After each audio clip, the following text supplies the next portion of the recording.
கோயம்புத்தூர் மக்களே, Michael Jackson song இறக்கிட்டு இருக்கிறாப்புல கோயம்புத்தூர் வச்சு. ஆஹா, அருமைங்க ஐயா. ஃபேமஸான பாட்டு. ஒருவேளை நம்ம மைக்கேல் ஜாக்சன் கோயம்புத்தூர்ல பிறந்துட்டாருன்னா இந்த பாட்டு இப்படித்தான் பாடி இருப்பாருங்க.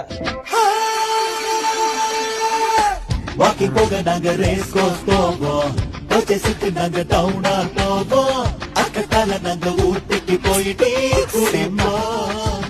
கிராஸ்பெட் ரோடு ஆர்எஸ் புறம் டைம் பாஸ் பண்ண போவோம். ரொம்ப பத்தி முத்தி போச்சுன்னா நாங்க மருத மலைக்கு போவோமே. எனக்கு வாங்க சொல்லுவோம் நாங்க, மறுவாத தரதில்ல முதலிடம் நாங்க, சிறுவாணி தண்ணிய குடிக்கிறோம் நாங்க, வந்தவரை வாழ வைக்கும் கோயம்புத்தூர் தாங்க, கொங்கு தமிழ் பேசும் கோயம்புத்தூர் மக்கள் நாங்க, கொங்கு தமிழ் பேசும் கோயம்புத்தூர் மக்கள் நாங்க.